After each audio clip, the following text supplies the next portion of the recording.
Pada tanggal 7 Oktober 2018 jam 1 siang, warga desa Karanggading, kecamatan Secanggang dihebohkan dengan penemuan tubuh wanita tak bernyawa yang mengapung di dalam parit bambu kuning desa Telaga Jernih. Saat ditemukan, kondisinya sungguh mengenaskan. Tubuhnya mulai membusuk dan mengeluarkan bau yang tak sedap. Bagian lehernya terikat lakban dan lidahnya menjulur keluar. Temuan tersebut langsung direspon oleh petugas Polres Langkat dengan membentuk tim khusus untuk mengungkap kasus tersebut. Lalu temuan itu langsung dievakuasi ke Rumah Sakit Bayangkara Medan untuk dilakukan otopsi. Dan singkatnya, dari hasil pemeriksaan terungkaplah identitas korban yang kemudian diketahui bernama Irda, wanita berusia 30 tahun warga desa Hulu Dalam, Langkat, Sumatera Utara. Lalu apa yang sebetulnya terjadi dengan Irda? Dan bagaimana kisah ini selengkapnya? Jadi begini. Irda adalah seorang perempuan 30 tahun pada tahun 2018. Ia adalah seorang biduan yang juga diketahui menjalin hubungan dengan seorang pria bernama Muhammad Junaidi atau yang biasa dipanggil Jumrik. Jumrik adalah pemuda asal dusun Pasiran, desa Karanggading, Secanggang, Langkat, Sumatera Utara. Usianya 23 tahun. Terpaut 7 tahun lebih muda daripada Irda. Tak ada sumber yang menjelaskan bagaimana mereka bertemu hingga akhirnya mereka menjalin hubungan sebagai pasangan kekasih. Namun yang pasti, Jumrik dan Irda menjalin hubungan selama 3 bulan. Sampai suatu waktu yang tidak dijelaskan kapan terjadinya, Jumrik dan Irda harus pergi meninggalkan kota asal mereka untuk mengadu nasib di kota orang. Jumrik pergi bekerja di Kalimantan. Sedangkan Irda pergi ke Bagan Batu, Riau. Di sana Irda kerja sebagai biduan keyboard yang pertunjukannya diadakan dari kampung ke kampung. Sedangkan Jumrik entah apa yang ia lakukan atau kerjakan di Pulau Borneo. Tidak ada informasinya. Namun dari info yang beredar di pulau calon ibu kota negara itu, ia menikah dengan seorang wanita yang tentu ia cintai pada saat itu. Singkat cerita, di tahun 2018 mereka kembali ke tanah asal mereka di Langkat, Sumatera Utara. Suatu waktu, Irda dan Jumrik bertemu kembali di sebuah acara resepsi pernikahan. Dalam pertemuan itu, Irda sempat kaget bisa bertemu kembali dengan Jumrik di tempat itu. Lalu ia pun meminta nomor handphone kepada Jumrik. Tidak dijelaskan apakah Jumrik sudah berpisah dengan istrinya yang ia nikahi di Kalimantan. Yang jelas dari pertemuan itu, dan setelah mereka saling bertukar nomor handphone, dari hal itulah mereka kemudian kembali dekat, melakukan komunikasi, dan menjalin kembali hubungan mereka sejak bulan Juni tahun 2018. Suatu hari, Irda menyampaikan kepada Jumrik bahwa ia sedang mencari wanita untuk bisa diajak kerja di Bagan Batu sebagai pelayan kafe. Irda minta bantuan Jumrik untuk mencarikan orang-orang tersebut. Jumrik dijanjikan uang sebesar Rp200.000 per orang sebagai bayaran atau imbalannya. Mendapatkan tawaran menarik itu tentu tak ia sia-siakan. Jumrik pun segera mencari pekerja yang diminta oleh Irda. Lanjut, beberapa hari kemudian Jumrik berhasil mendapatkan 4 orang yang mau bekerja sebagai pelayan kafe di Bagan Batu. Jumrik saat itu segera memberitahu kabar baik itu kepada Irda. Dari sambungan telepon pada tanggal 1 Oktober tahun 2018, Jumrik menghubungi Irda yang pada saat itu sedang berada di Bagan Batu. Jumrik menyampaikan bahwa ia sudah mendapatkan orang yang mau bekerja di Bagan Batu. Mendengar kabar baik itu, Irda segera bergegas. Malam itu juga, Irda akan kembali ke kampung halamannya untuk menjemput para pekerja yang Jumrik janjikan. Dan ia pun juga minta Jumrik untuk menjemputnya esok harinya di Stabat. Keesokan harinya, tanggal 2 Oktober 2018 jam 7 pagi, Jumrik menerima telepon dari Irda. Ia memberi kabar bahwa ia sudah sampai di Medan Amplas. Jumrik pun segera melanjutkan sepeda motornya menuju Stabat. Dan lalu tepat jam 8 pagi, Jumrik sampai di tempat yang terjanji.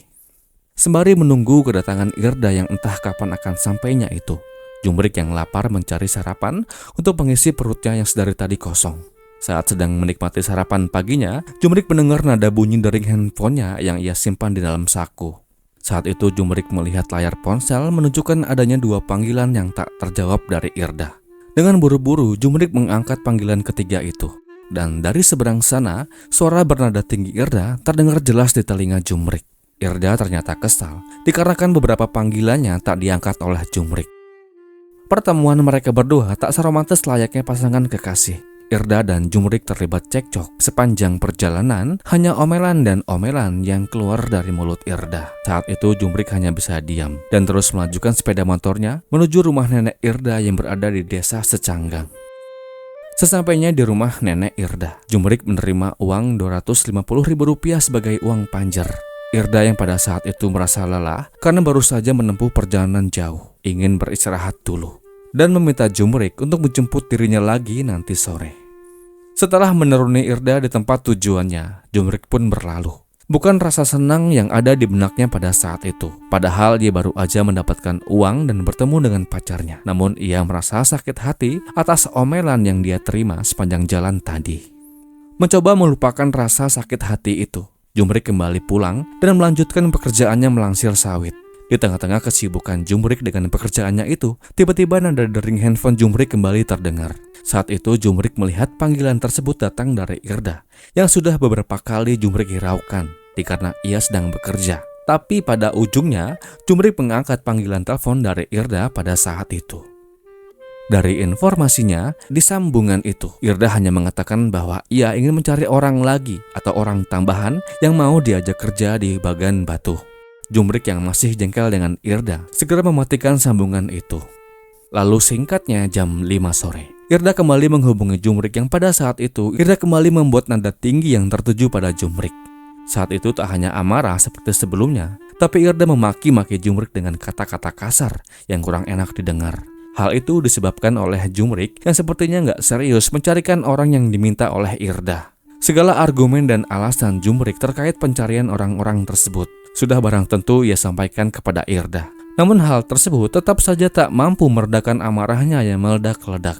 Tentu hal itu membuat Jumrik yang mendengarnya merasa sakit hati. Hal itu seperti yang pernah Jumrik sampaikan kepada pihak yang berwajib. Jumrik merasa Irda selalu meremehkan dirinya. Ia merasa harga dirinya diinjak-injak oleh Irda. Dan dari hal inilah muncullah niatnya untuk menghilangkan nyawa Irda. Ia selesaikan pekerjaannya dan bersiap untuk menjemput Irda. Tak lupa Jumrik juga menyiapkan lakban yang ia ambil dari rumahnya, yang lalu ia simpan dalam jok sepeda motornya yang akan ia bawa untuk menjemput Irda. Sesaat sebelum Jumrik pergi untuk menjemput Irda, ia mendapatkan pesan singkat dari 4 orang wanita calon pekerja. Mereka tiba-tiba membatalkan niatnya untuk bekerja di bagan batu. Melihat pesan tersebut, Jumrik tak langsung menyampaikannya kepada Irda. Namun Jumrik akan tetap menjemput Irda dalam rangka rencananya untuk bertemu 4 orang wanita terjanji, agar rencananya dapat berjalan dengan mulus. Hari gelap Irda dimulai pada sore itu, ketika Jumrik pergi menuju rumah nenek Irda dengan menggunakan sepeda motornya. Saat itu Irda sudah menunggu Jumrik di pinggir jalan, dan singkatnya mereka pun berangkat bersama. 30 menit berlalu, akhirnya mereka sampai di desa perkotaan, tepatnya di perkebunan sawit. Jumrik membuat alasan dengan mengatakan di tempat itulah ia akan menunggu pekerja yang ia janjikan kepada Irda. Setelah sepeda motor Jumrik berhenti, Jumrik minta Irda untuk turun dari motornya. Katanya sih mau ngecek bensin motornya. Namun malah ternyata Jumrik mengambil lakban yang ia siapkan dari rumahnya dan kemudian memindahkannya ke kantung sepeda motornya. Tujuannya agar mudahlah ia saat ingin melakukan rencana itu. Lama menunggu di perkebunan sawit membuat Irda kembali marah dikarenakan pekerja yang dijanjikan Jumrik belum juga datang. Lalu untuk meredakan emosi Irda pada saat itu, Jumrik berpura-pura menerima telepon dari wanita yang ingin bekerja itu. Lalu setelah tuntas dengan telepon fiktifnya, Jumrik mengatakan kepada Irda bahwa 4 wanita yang sebelumnya ingin bekerja di bagan batu tiba-tiba membatalkan niatnya untuk kerja di sana dengan alasan terlalu jauh. Mendengar hal itu semakin murkalah Irda. Ia murka atas kinerja Jumrik yang sangat buruk. Dan tentu hal tersebut membuat dirinya membuang banyak sekali waktu yang ia miliki. Tak menemukan solusi, lalu Irda pun meminta Jumrik untuk mengantarkannya pulang, tentu dengan nada yang tinggi. Setelah keduanya bersiap, berangkatlah mereka menuju jalan pulang. Kala itu Jumrik membawa sepeda motornya dengan sangat amat pelan sambil menunggu waktu dan tempat yang pas untuk melakukan aksi ngerinya yang sudah ia rencanakan. Di dalam laju sepeda motor yang sangat lambat itu, Irda lalu menelpon salah satu temannya. Saat itu ia meminta temannya itu untuk menjemput dirinya di lapangan bola kacang. Mendengar percakapan itu tentu membuat Jumrik kesal. Segera ia pun tancap gas dan mengarahkan sepeda motornya menuju sungai Titik Kuning. Di sana Jumrik beralasan ingin buang air kecil dulu, dan setelah sampai turunlah ia dari sepeda motornya. Melihat Irda kembali menelpon temannya agar cepat sampai di tempat tujuan, membuat Jumrik semakin kesal dibuatnya dan ia yakin bahwa saat itu adalah waktu yang pas untuk melakukan aksinya. Segera ia hampiri Irda dengan perlahan dari arah belakang. Lalu tepat saat Irda tutup teleponnya, Jumrik langsung menyergap dan leher Irda dengan menggunakan tangan kanannya dari arah belakang. Irda yang menerima serangan tersebut meronta dan melawan semampu yang ia bisa, sampai-sampai usaha tersebut membuat mereka berdua terjatuh ke tanah.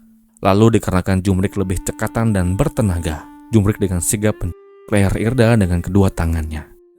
Pergulatan pun terjadi. Kala itu Irda mendapatkan bau mentah dari Jumrik sebanyak 4 kali yang tertuju pada hidung dan bagian wajah lainnya.